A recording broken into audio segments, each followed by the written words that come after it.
Praise the lord. ఈరోజు దేవుని వాక్యము హెజ్కేలు 29వ అధ్యాయము 21వ వచనము. వారిలో మాటలాడుటకు నీకు ధైర్యం కలగజేసేదను. ఈ మాటలు హెజ్కేలును ఉద్దేశించి దేవుడు పలుకుతున్న మాట.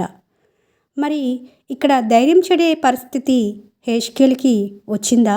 అందుకే దేవుడు వారిలో మాట్లాడటానికి నీకు ధైర్యాన్ని కలగజేస్తానని చెప్తున్నాడా అంటే అవునండి. ఇక్కడ చూస్తే 19వ వచనం నుంచి మనం చదువుకుంటే, కాబట్టి ప్రభువైన యెహోవా సెలవిచ్చినదేమనగా, ఐగుప్తు దేశమును బబులోను రాజైన నెబుకద్రెజరునకు నేను అప్పగించున్నాను. అతడు దాని ఆస్తిని పట్టుకొని దాని సొమ్మును దోచుకొని కొల్లపెట్టును. అది అతని సైన్యమునకు జీతమగును. తూరు పట్టణం మీద అతడు చేసినది నా నిమిత్తమే చేసిన గనుక అందుకు బహుమానంగా దానిని అప్పగించున్నాను అని అంటున్నాడు. అంటే ఇలాంటి పరిస్థితుల్లో ఒక ప్రవక్తగా ఉన్న హెజ్కేలుకు బహుశా భయం కలిగిందేమో, ఏం జరగబోతుందో అర్థం కాని స్థితిలో ఉన్నాడేమో.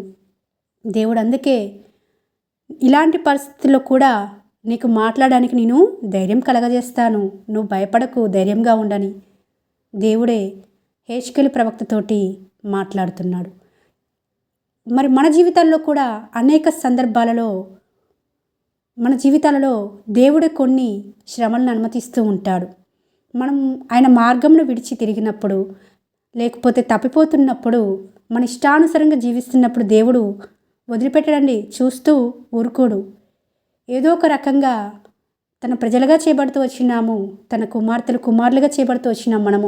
మనల్ని మరలా సమకూర్చుకోవాలని, మరలా సరైన మార్గం నడిపించాలని దేవుడు ఇప్పుడు చదువుకున్న వచనాల ప్రకారము శత్రువుకి అప్పగించే ఛాన్స్ ఉంటుంది.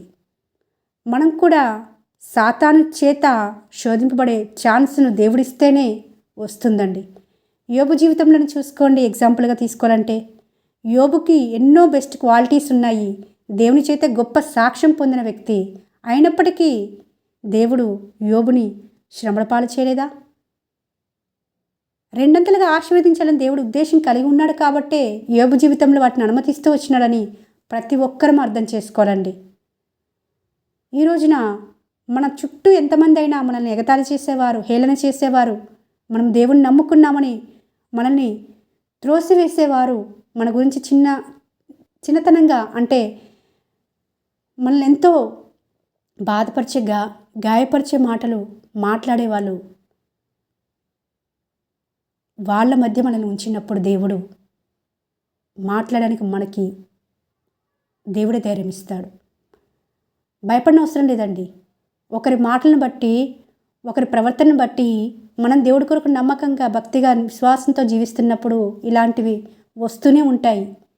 హెజ్కేలు ప్రవక్తని ధైర్యపరిచిన దేవుడు మనల్ని కూడా ధైర్యపరచాలని ఆలోచన కలిగి ఉంటుండగా, మనకు వస్తున్న ప్రతి పరిస్థితిని బట్టి దేవుని ఎదురించే మనము ధైర్యం పొందుకొని ఆ పరిస్థితిని ఎదుర్కొనేవారుగా దేవుడు సహాయం చేయాలని కోరుకుంటూ మీ సహోదరి ఎలిజబెత్ రాణి.